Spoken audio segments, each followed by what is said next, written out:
स्वतंत्रता के बारे में चर्चा चल रही थी तो सेवाग्राम में बहुत सारे राष्ट्रीय नेता आया करते थे। एक दिन पिताजी ने देखा कि बापू कुटीर में पूरी कांग्रेस समिति जमा हुई थी। पंडित जी थे, सरदार थे, मौलाना थे, सारे लोग, आचार्य कृपलानी थे, सब बैठे थे और बहुत गंभीर समस्या पर चर्चा हो रही। पिताजी ने कहा ये अवसर है, बापू को पता नहीं चलेगा। तो खिड़की के पीछे छुप के उन्होंने तस्वीर ले ली और भाग गए। अब ऐसा कहा जाता था कि बापू का ध्यान चारों ओर रहता था, पर सच्चाई ये थी कि बापू के जासूस चारों ओर रहते थे जो उनको सारे खबर पहुंचाते थे। तो खबर पहुंच गई कि अरुण ने तस्वीर ले ली है। तो उस दिन शाम को जब हिसाब दिया गया तो बापू ने मेरे पिताजी को पकड़ा और कहा कि तूने एक तस्वीर का पैसा चुराया, मेरी एक तस्वीर का पैसा कम है। पिताजी ने कहा नहीं, ये पूरा हिसाब लिख के दिया है, बराबर है। बोले नहीं, एक तस्वीर ज्यादा ली गई। बहुत प्रश्न पूछने पर पिताजी ने यह कबूल किया कि मैंने ली तस्वीर। बोले अब पैसा दो। उस जमाने में बच्चों को पॉकेट मनी नहीं मिलता। तो कहा ठीक है, अब कैमरा बरामद, जब तक पैसा नहीं मिलेगा कैमरा नहीं मिलेगा। पिताजी बहुत नाराज हुए, बहुत दुखी भी हुए कि मैं उनका पोता हूं, मुझे एक तस्वीर नहीं लेने दी। 2 महीने के बाद जब मेरे दादा अफ्रीका से आए आश्रम में और बापू के आशीर्वाद प्राप्त करने गए तो आशीर्वाद देने से पहले बापू ने कहा, मणिलाल तेरे बेटे ने मेरी तस्वीर ली, पैसा नहीं भरा, पैसा भरो। और जब मेरे दादा ने वो 5 रुपया भरा तो फिर जाके पिताजी को बुला के कैमरा उनको वापस दिया गया। बापू ने देखा कि पोता बहुत नाराज और निराश है तो अपनी गोद में बिठा के उसको कहा कि देख, मुझे तेरे लिए बहुत प्यार है, तू मेरा पोता है, लाडला भी है, लेकिन मैंने बनाया हुआ कानून अगर मैं मेरे पोते के लिए तोड़ने लगा तो मुझे ये हक नहीं मिलता कि मैं दूसरों के ऊपर वो कानून ला दूं। अगर कानून है तो उसकी इज्जत सबने करनी है। आज हमारे समाज में जो ताकतवर है वो कानून को खिलौना समझता है। और सिर्फ वही नहीं, हम भी उन ताकतवरों को कानून का खिलौना बनाने देते हैं क्योंकि ये मानते हैं कि वो ताकतवर है, इसलिए उनको अधिकार है कि वो किसी को भी कुचल डालें। जब समाज में ये विचार घर कर जाएगा तब कानून व्यवस्था गिर जाएगी, टूट जाएगी। मेरा जो जेनरेशन है वो निकम्मा जेनरेशन, कुछ नहीं किया हमने, समाज और राष्ट्र को मलिन होते देखते रहे, कुछ नहीं किया। तुम्हारा जो जेनरेशन है वो कल है, अपने कल को सुधारना है तो आज से कार्यरत रहो, आज से अपनी जिम्मेदारी निभाओ। Take responsibility not only for yourself but for your nation too, for your society also. Be responsible, be honest, and above all, be human. There will be times when you will be praised, but take that praise as an incentive and don't let it get to your head. Then the Mahatma within you will come out and have influence over the society. Bapu ने जो कहा था, be the change you wish to see in this world. जब बदलाव अपने अंदर से होगा तब समाज को बदलने में देर नहीं लगेगी, वरना कभी बदलाव आएगा ही नहीं। थैंक यू वेरी मच, आपने मुझे सुना आज।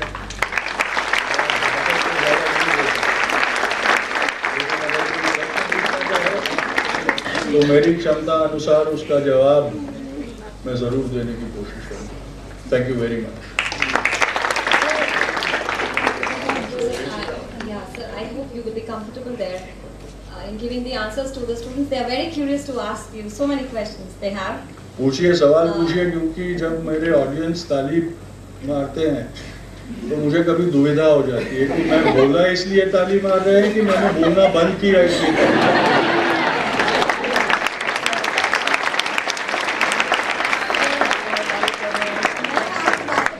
सहमत नहीं हूँ, क्योंकि आप अभी तक आपको जितना सुनने का हमको मौका मिला है, रियली इट्स, दिल से बोल रही हूँ, तहे दिल से, कि इतना अच्छा बोलते हैं कि ऐसा लगता है कि बैठकर हम लोग सुनते ही जाएं, सुनते ही जाएं, सुनते ही जाएं। और तालियों की बात अलग है, मतलब इतना सीरियसली मैं खुद इतनी एंग्रॉस हो गई थी कि मैं ताली बजाना भी भूल गई। इतना ज़्यादा डिटेल जैसे आप बता रहे हैं कि मुझे ऐसा लग रहा है कि मैं I am in that world. ये पॉलिटिशियन बने।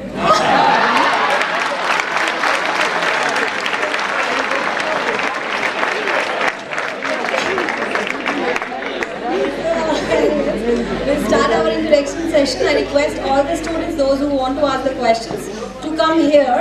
It's a request from the media. So, those who are asking the questions, please, mic will not be coming to you. You come here and ask the way I'm asking, right? Sir, हमने सुना है कि आप child trafficking के against work कर रहे हैं, तो sir what are your views about child trafficking और कैसे हम उसके अगेंस्ट वर्क कर सकते हैं चाइल्ड ट्रैफिकिंग? देखिए, मैं कोई बहुत बड़ा कार्य नहीं कर रहा हूँ। कोल्हापुर में हमने एक संस्था के साथ पार्टनरशिप की है जो चाइल्ड लेबरर्स को रेस्क्यू करती है और उनको सेंचुरी देती है। तो अब तक वो लोग एक छोटे से घर में कुछ 30-40 बच्चों के साथ ये काम करते थे। कोल्हापुर महाराष्ट्र में ऐसी एक जगह है जो 3 स्टेट्स की बॉर्डर्स के पास है और वहाँ लेबर इमिग्रेशन बहुत होता है सालाना, सीजन के मुताबिक वो घूमते रहते हैं। तो बच्चों की परवरिश बहुत खराब होती है और कोल्हापुर में ब्रिक मेकिंग फैक्ट्रीज बहुत है। तो जो माइग्रेंट लेबरर्स हैं वो उन ब्रिक मेकिंग फैक्ट्रीज में रहते हैं और उनके बच्चे भी उनके साथ ही वहाँ रहते हैं। और उनकी इकोनॉमिक्स ऐसी होती है कि हर मुंह में खाना डालने के लिए उनको 2 हाथों का लेबर चाहिए।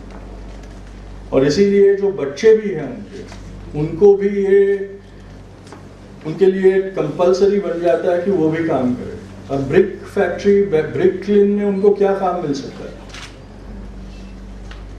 अब उनको अपने सर पे ईंटें उठाने के लिए पैसा दिया जाए।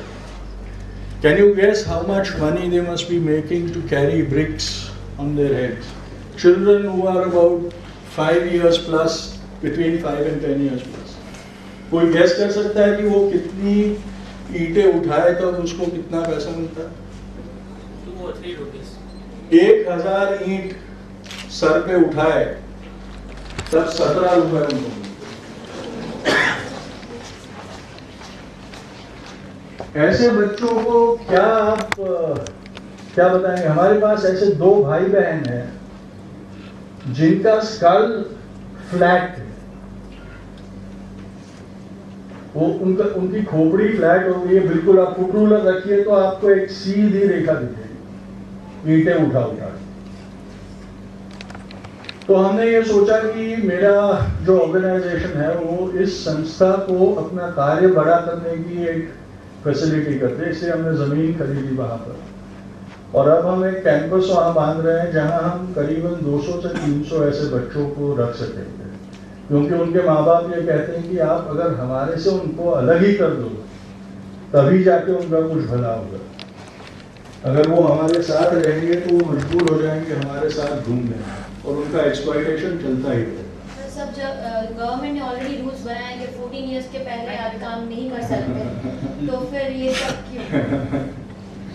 गवर्नमेंट के रूल से अगर बदलाव आता तो हम एक आदर्श सोसाइटी कब के बन जाते।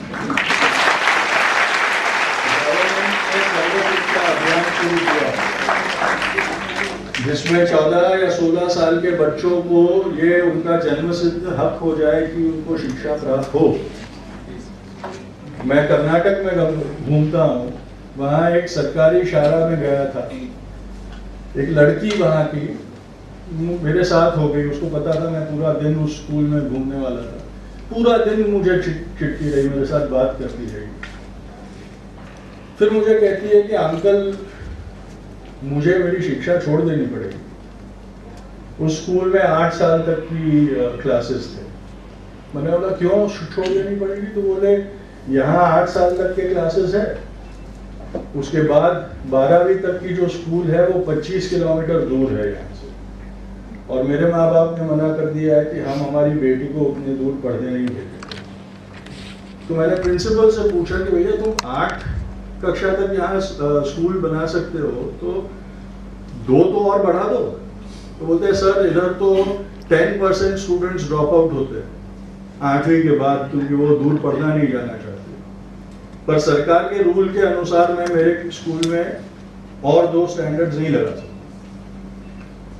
बोले डिस्ट्रिक्ट एजुकेशन ऑफिसर आए हुए हैं, उनसे आप बात कीजिए। मैंने उनसे बात की, तो कहता है कि सरकारी रूल है कि अगर 10 किलोमीटर के अंदर नहीं 12 किलोमीटर के अंदर हाई स्कूल हो तो दूसरी स्कूल में तुम हाई स्कूल नहीं कर सकते। It doesn't matter if children drop out, it doesn't matter if the percentage of dropouts is so high, it doesn't matter that it only takes 2 more teachers to start those 2 classes, but we have Sarva Shiksha Abhiyan.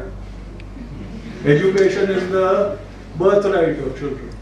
What birthright? यानी कानून तो होते रहेंगे sir. Society has to take responsibility. मैं journalism department sir, एक simple सा question है, तो बहुत सारे यंगस्टर्स आप देख रहे हैं, तो अभी next year will have election, so I have very simple question कि जो प्राइम मिनिस्टर जो कैंडिडेट होता है उसकी आपके हिसाब से क्या क्वालिटीज होनी चाहिए, क्या विजन होना चाहिए, so they can make some decision. Thank you. You decide according to your own heart, don't listen to anybody. आपको जो अच्छा लगे, वो चॉइस बुरा भी हो तो वही उसे पकड़ के रखिएगा। हमने हमारी लोकशाही को बहुत डिस्क्रेडिट किया है क्योंकि हमने दूसरों के कहने पर वोट डाले। लोकशाही है तो हमारे दिल से, हमारे मन से, हमारी समझ से वोट डालना चाहिए। हमारी लाचारी ये है कि हमारे पास आदर्श प्रतिनिधि नहीं है। हमको सिलेक्शन करना पड़ रहा है बुरों में से एक का। ये हमारी मजबूरी है, ये कांट हेल्प। 65 साल में मेरे तक के जनरेशन्स ने डेमोक्रेसी को इस कगार तक लाके छोड़ दिया। आपके पास जरूर वो वक्त आएगा जब आप आदर्श पर्याय देश के सामने दे सकेंगे।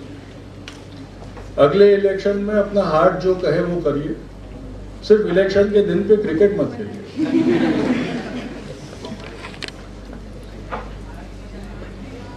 सर, थोड़ी देर पहले आपने अपनी जो बुक है उसके बारे में मीडिया को बताया था, मैं चाहूंगा आप सब स्टूडेंट को उसके बारे में बताएं। मैंने सोचा था मैं किसी को बोर नहीं करूंगा, लेकिन चलो अब पूछ लिया तो बोर भी हो करेंगे। मैंने एक किताब लिखी लेट्स किल गांधी। लोगों को बहुत बुरा लगता है कि ये कैसी किताब है, कैसा घिनौना टाइटल है उसका, पर मैंने जानबूझ के, बनिया हूँ तो पैसा कमाना चाहता हूँ, तो मैंने जानबूझ के वैसा टाइटल रखा, क्योंकि जब मैं वो लिख रहा था किताब तो 2 टाइटल्स मैंने तय किए थे, मर्डर ऑफ अ महात्मा और लेट्स किल गांधी। तो मैंने 2 कवर्स डिजाइन किए और मेरी ऑफिस में मैंने लगा के रखे, और मैं लोगों को देखता था, मैंने बराबर प्रोमिनेंट जगह पे वो लगा के रखे थे। जो भी आता था मेरी ऑफिस में सबसे पहले जाके वो देखता था लेट्स किल गांधी। बोले ये क्या है? मैंने कहा अगर मेरी ऑफिस में वो लोग ये देखते हैं तो किताब की दुकान में जब जाएंगे तो जरूर लेट्स किल गांधी वाली किताब खरीदेंगे। और मैं चाहता था कि वो खरीदे, क्योंकि this was a book that I wrote because the whole conspiracy to murder my great grandfather has never been revealed. Everybody has always felt that Nathuram Godse walked up to Bapu and shot him dead. That Nathuram Godse was annoyed because Bapu was favoring Muslims.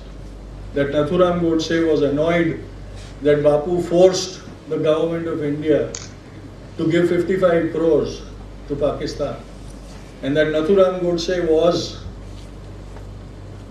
a patriot who wanted to save his nation from this autocratic old man. This wasn't the truth. सच्चाई ये नहीं थी, और मैं ये क्योंकि मैं उनका प्रपौत्र हूँ नहीं कह रहा.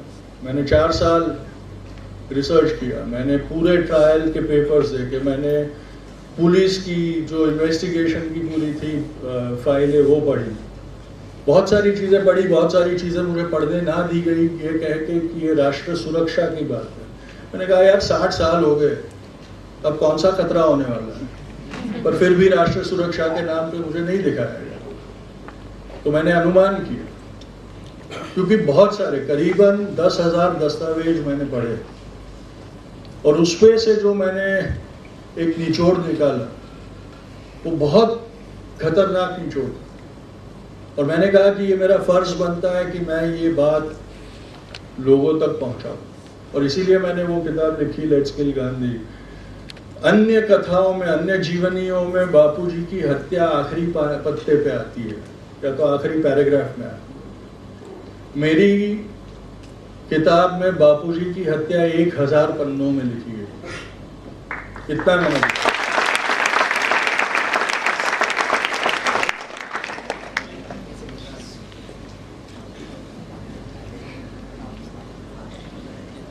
Good afternoon, sir.